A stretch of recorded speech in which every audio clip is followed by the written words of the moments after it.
Okay, well, this is the piece that I was talking about that drove me nuts. But first, here's the steam-a-seam. I got these in packages on the internet. The only thing about this stuff, you have to make sure that the glue, this is the sticky part, or the sticky part can be back here too. So that's what I fight with this. I did use it for one element, and I will share that with you. Otherwise, I just use the regular lightweight heat and bond, and that works great because it's paper. I can just really cut well with it. This is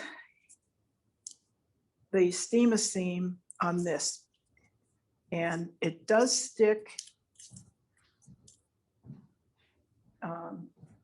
So you can replace what you want to do. But I had no trouble in just cutting my stuff out using this and then take the paper off. So you remember these were part of a machine quilt class. I decided to use the pear, and the pear has the stem, the pear itself, and the leaf. And I was going to make this whole thing as like a collage. And when I got started, I thought, you nitwit, you better take a picture of what you're doing because it'll be in a finished piece. So this is a picture of what I did.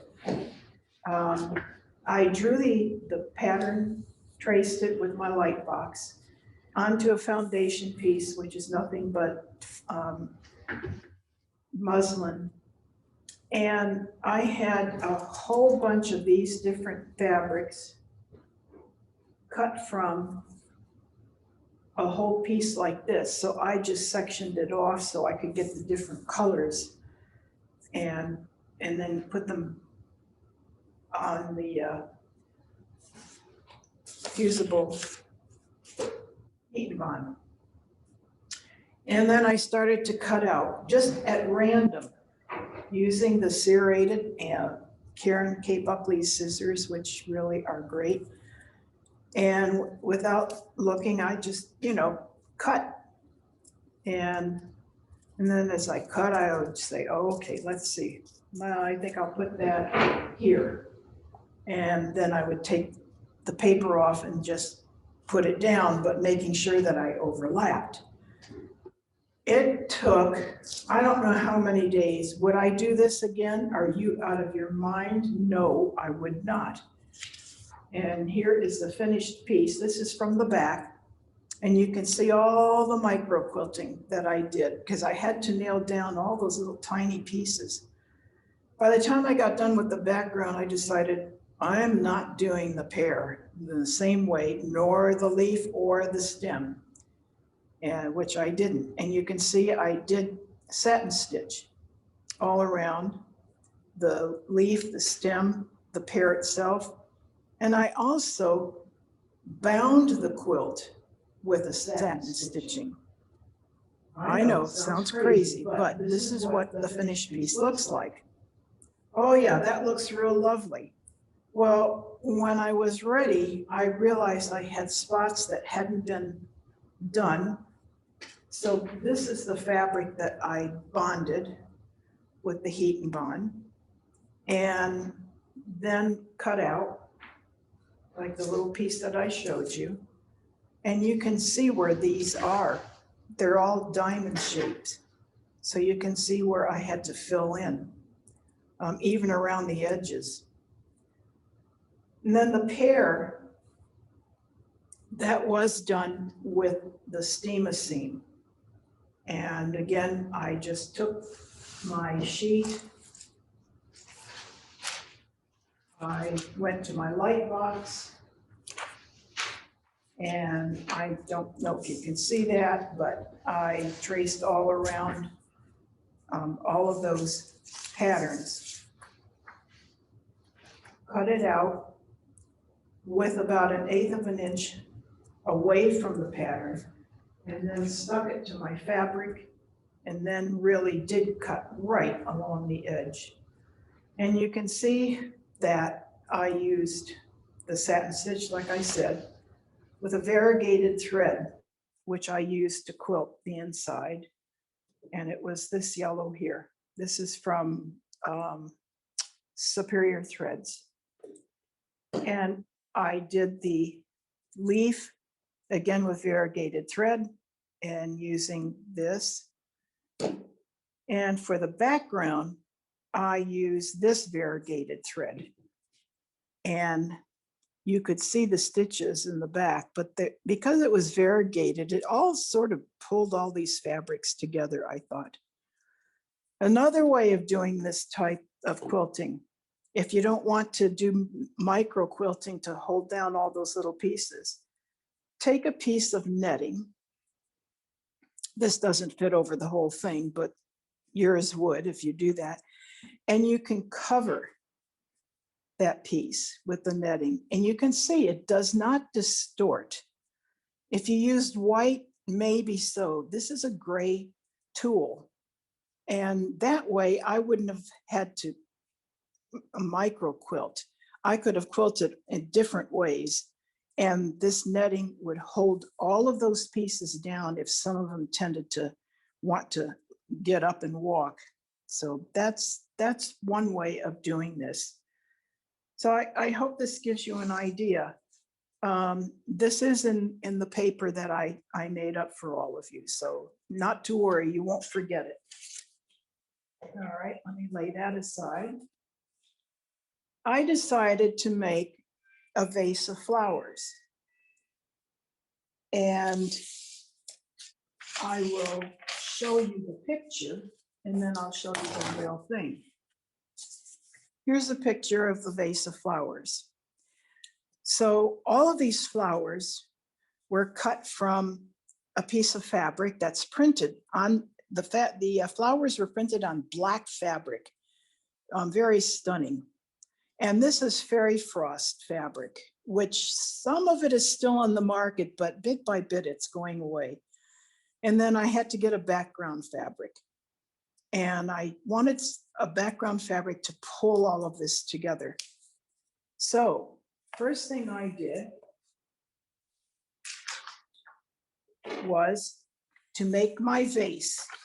I found a picture on YouTube, on Bing Images, and I can include this in your pack of material if you want.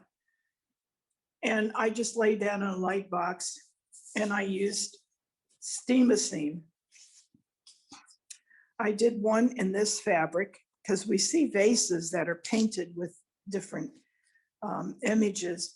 And then again, this is fairy frost. I was big into this stuff quite a while ago. So I made those two. Then you have to decide, well, what's going to be the background? This popped right up for me.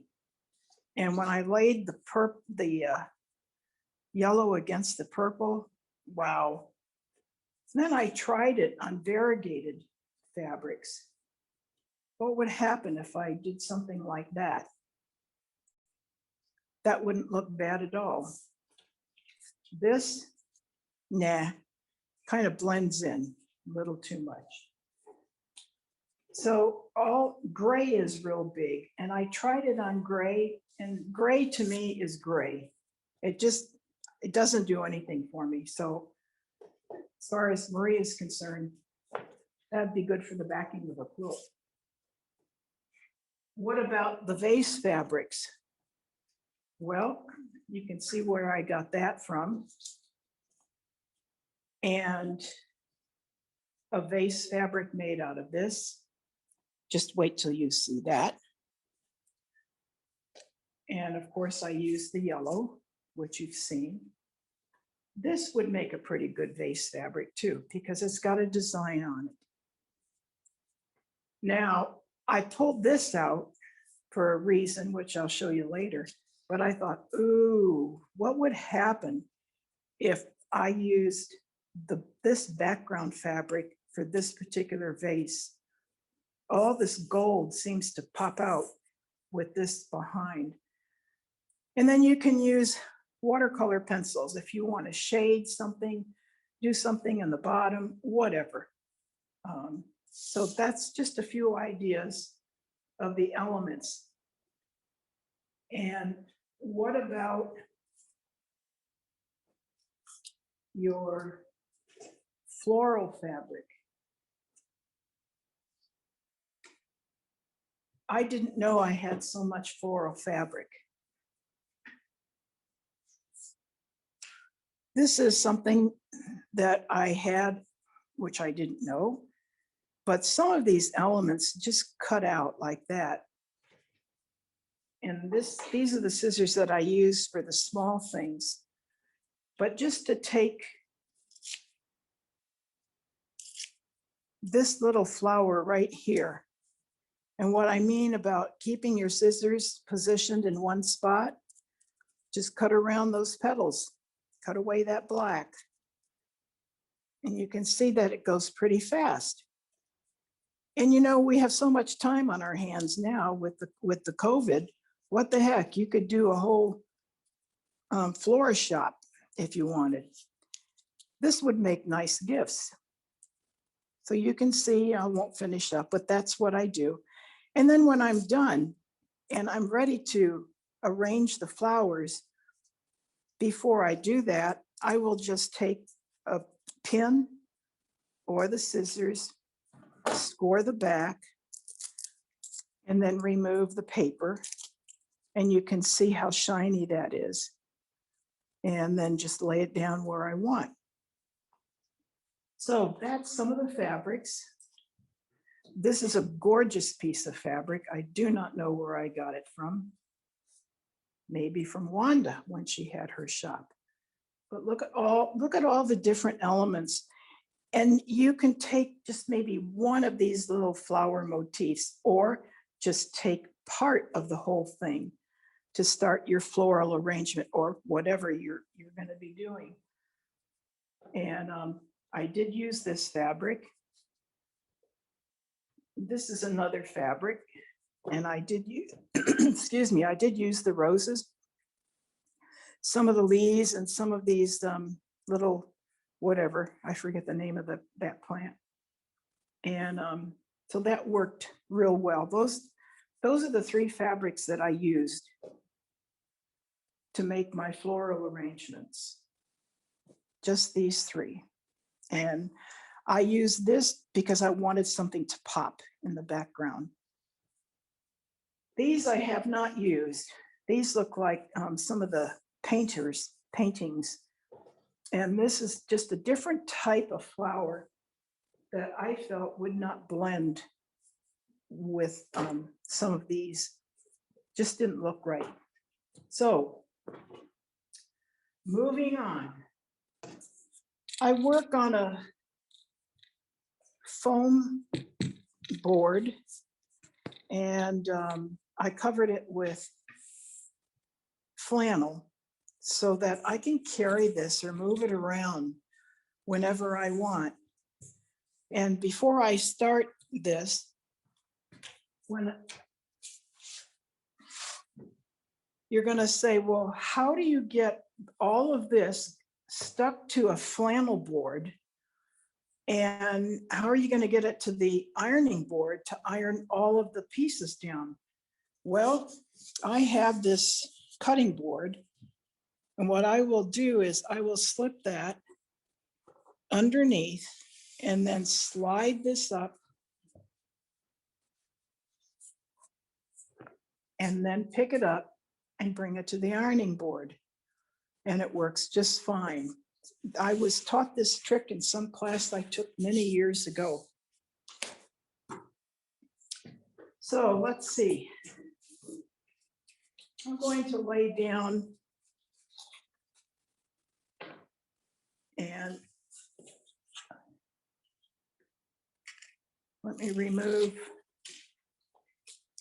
Right now I'm removing the Seroskie, and this is sticky. Make sure that the Seroskie glue is not coming up with this, because that can happen. So I'm going to place it, let's say this looks pretty good to start. Okay.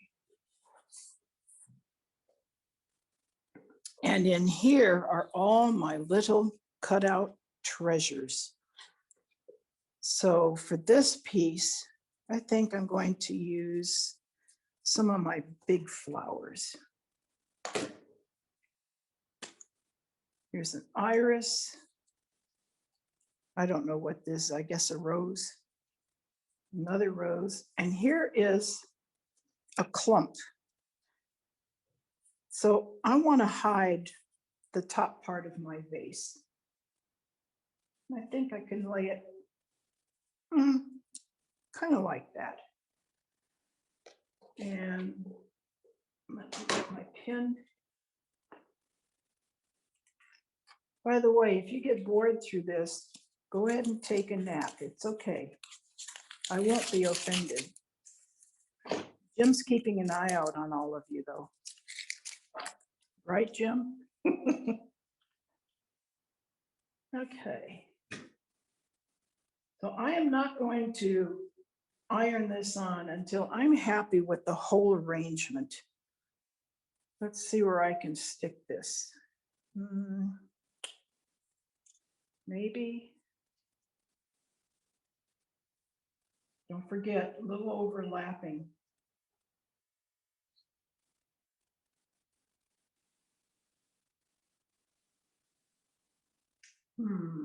Maybe here. I think I'm going to stick this over here. And maybe right here.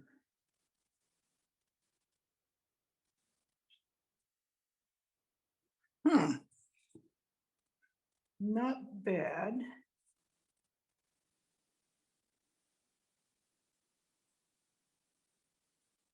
Yeah. So that gives you an idea. And then I will iron all of this down. And maybe I'll, oh, Anik, I found something just for you. These are teensy tiny little leaves and flowers. And I thought Anik would find a use for this.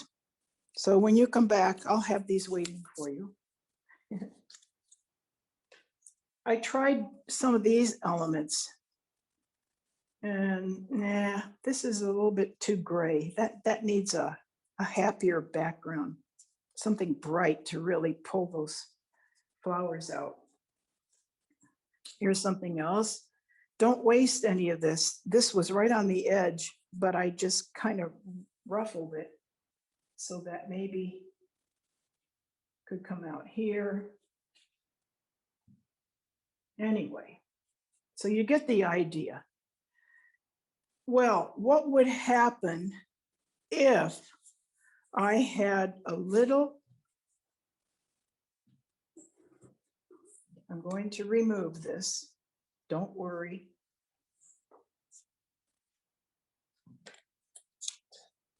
Suppose I have a little piece that I'm not sure what I'm going to do for the background. Well, what I would do is I would lay out, which is in the storeroom, a piece of my pressing cloth, silicone, whatever it is. And I took this same pattern, only I whacked it down here. So this is just a little tiny thing that I could do some flowers with.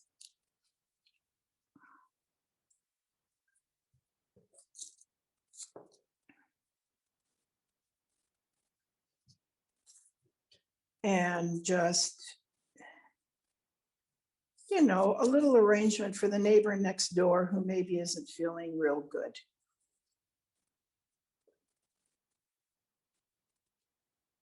These colors, yeah, they're okay with this pot, but not terrific. So there you go. Now I have a little arrangement that'll help the neighbor feel better. And what I can do is on my silicone sheet, I could actually fuse all of this together, let it cool, pull it up, and then try it on various background fabrics. What would it really work on? I don't know. Maybe something like this.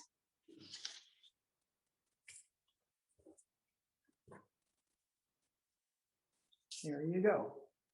So you get the idea. And if you're going to struggle over the arrangement, just go out in the garden in the spring and see how things are arranged. Yeah, there you go.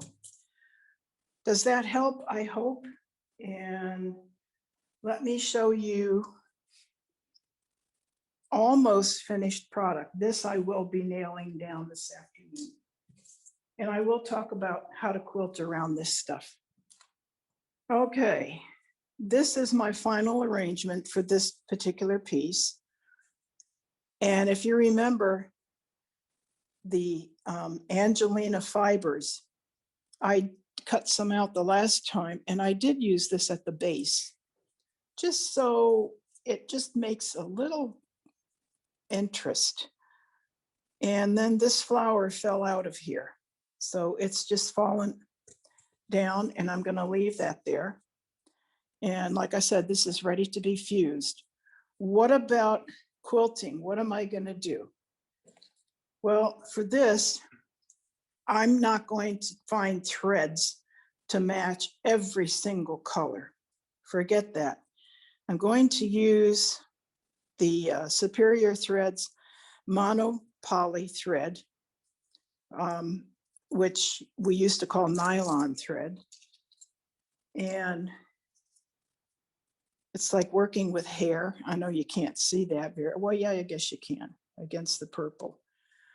So I'm going to use that, and I'm going to go around everything, all the pieces, and I will layer everything to first, the batting, the backing, and this piece.